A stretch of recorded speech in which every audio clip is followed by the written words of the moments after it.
Acuerdo de 10 de octubre de 1980 acerca de la aplicación del impuesto sobre sociedades a las entidades eclesiásticas elaborado por la Comisión Técnica Iglesia-Estado Español, en cumplimiento del Acuerdo sobre Asuntos Económicos entre España y la Santa Sede de 4 de diciembre de 1979.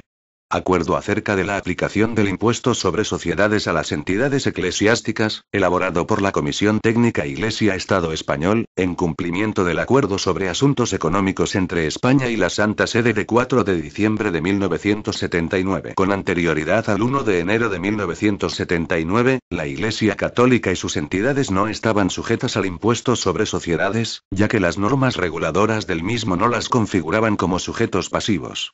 Esta situación ha cambiado a partir de la citada fecha, puesto que, de conformidad con la Ley 61/1979, de 27 de diciembre, que regula el nuevo impuesto sobre sociedades, si están incluidas entre los sujetos pasivos. No obstante, la propia ley reconoce a la Iglesia Católica, como a otros sujetos pasivos, la exención del impuesto, con determinadas excepciones. El principio de exención de las entidades eclesiásticas se ha recogido, igualmente, en el acuerdo entre el Estado español y la Santa Sede sobre Asuntos Económicos, firmado en la Ciudad del Vaticano el 3 de enero de 1979. Su artículo cuarto 1b declara que la Santa Sede, la Conferencia Episcopal, las diócesis, las parroquias y otras circunscripciones territoriales, las órdenes y congregaciones religiosas y los institutos de vida consagrada y sus provincias y sus casas, gozarán de exención total y permanente de los impuestos reales o de producto, sobre la renta y sobre el patrimonio.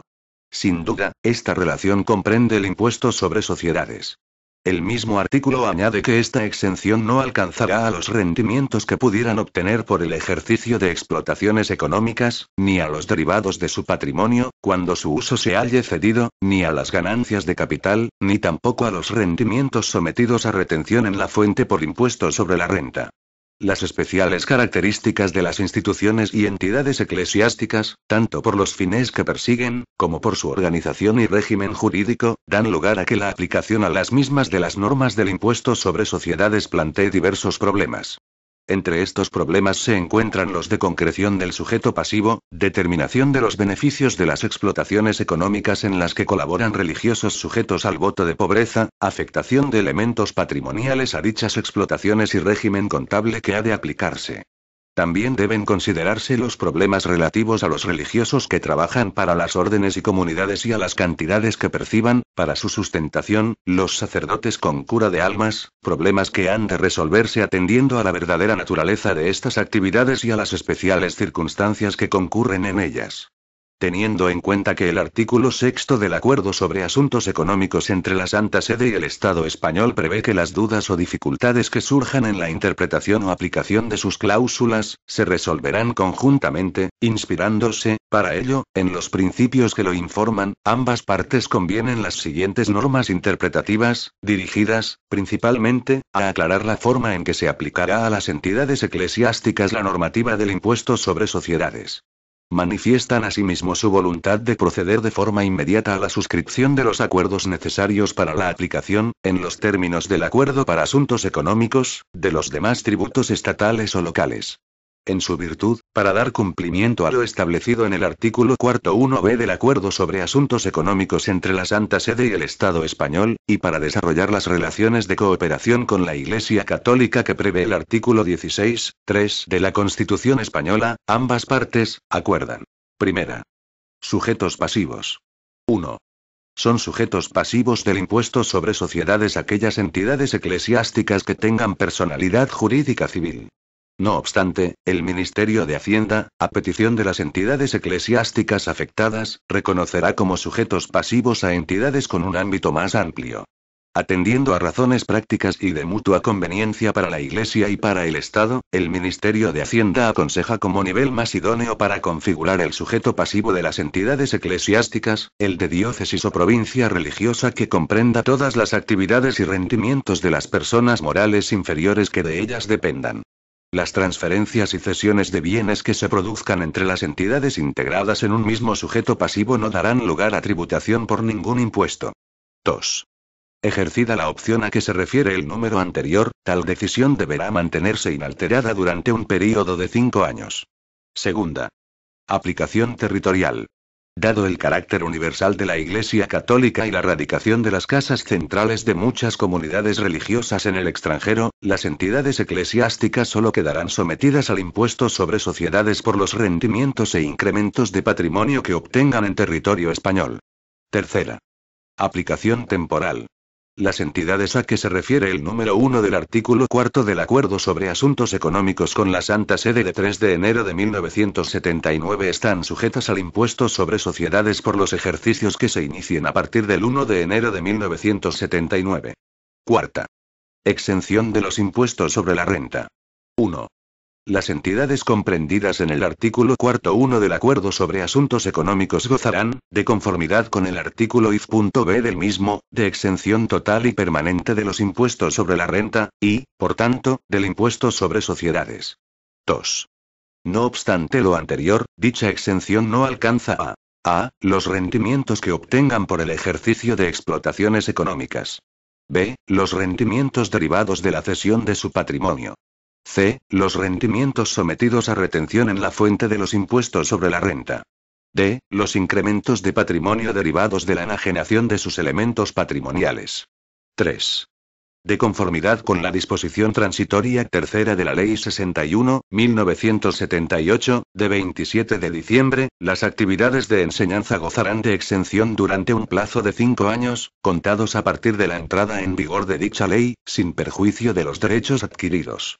Se incluyen en esta exención las actividades directamente vinculadas a la enseñanza y complementarias de la misma, así como la alimentación y hospedaje de los alumnos internos o medio pensionistas. Quinta. Afectación de elementos patrimoniales. 1. Los elementos patrimoniales cuya titularidad corresponda a las entidades eclesiásticas a que se refiere el artículo 4.1 del Acuerdo sobre Asuntos Económicos, se clasificarán en 3 grupos. A. Elementos que forman parte del patrimonio histórico-artístico de la Iglesia. B. Elementos afectos a explotaciones económicas. C. Los demás bienes no incluidos en los 2 apartados anteriores. 2.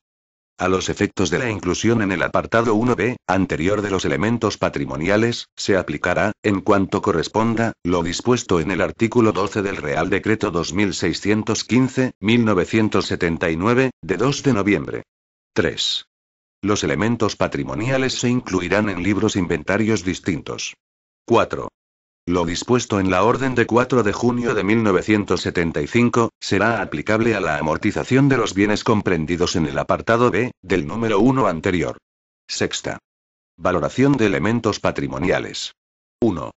Los elementos patrimoniales cuya titularidad corresponda a las entidades eclesiásticas, sujetos pasivos del impuesto sobre sociedades, figurarán en el inventario que les corresponda valorados de acuerdo con las siguientes reglas. A. Los elementos que formen parte del patrimonio histórico-artístico de la Iglesia, el que se les asigne en el catálogo de dicho patrimonio. B. Los demás elementos patrimoniales, según el valor que las entidades eclesiásticas les hubieran atribuido, sin que en ningún caso puedan exceder de los valores de mercado a 31 de diciembre de 1979, según dispone el artículo 32 de la Ley 42/1979, de 29 de diciembre. 2. La aplicación de las normas de valoración anteriores, y por tanto la actualización resultante de la misma, no dará lugar a tributación de ninguna clase. 3. Serán de aplicación a las entidades eclesiásticas todas las actuaciones y regularizaciones que en el futuro puedan autorizarse para los sujetos pasivos del impuesto sobre sociedades. Séptima. Rendimientos imputados. 1. En ningún caso las entidades comprendidas en el artículo 4.1 del Acuerdo sobre Asuntos Económicos, estarán sujetas al impuesto sobre sociedades por razón de rendimientos presuntos o imputados o por cualquier concepto que no respondan a rendimientos realmente obtenidos. 2. En ningún caso se aplicará la presunción de onerosidad por el ejercicio del ministerio sacerdotal ni por el trabajo que los religiosos realicen para sus órdenes o congregaciones. Octava. Rendimientos de las explotaciones económicas. 1. Se entenderá por rendimiento de explotación económica los definidos en el último párrafo del número 2 del artículo 5 de la Ley 61/1978, de 27 de diciembre. 2. Asimismo se considerarán rendimientos de una explotación económica los derivados de actividades realizadas por cuenta ajena, ya se efectúen los trabajos en el seno de la comunidad, ya se efectúen en centros de trabajo ajenos. Novena. Base imponible. 1.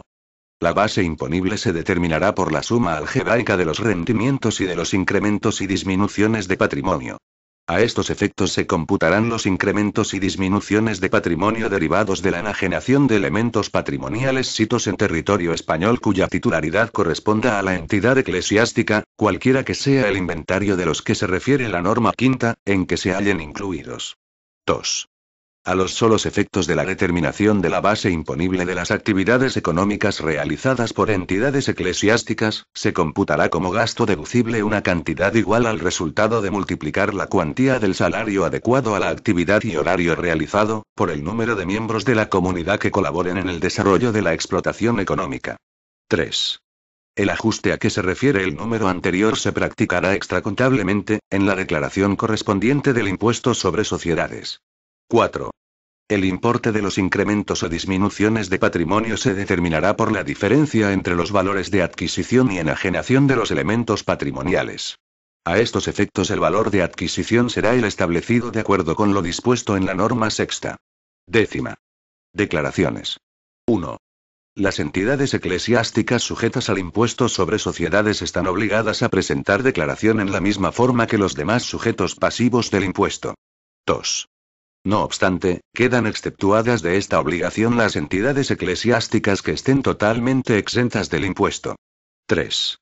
El Ministerio de Hacienda podrá, de común acuerdo con la Conferencia Episcopal Española, establecer un modelo simplificado de declaración del impuesto sobre sociedades. 11ª. Plazos. 1. El plazo para la presentación de la declaración del impuesto sobre sociedades terminará el 31 de mayo de cada año.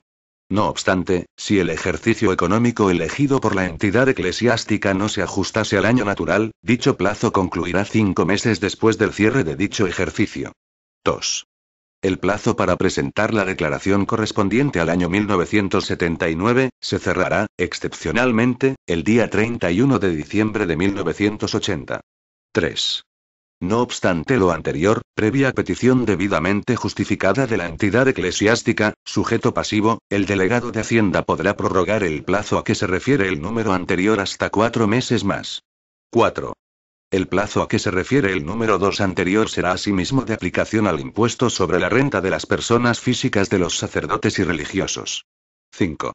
En los casos a que se refieren los números 2, 3 y 4 anteriores, no será de aplicación el recargo de prórroga sobre las cuotas resultantes. 12ª. Contabilidad. 1.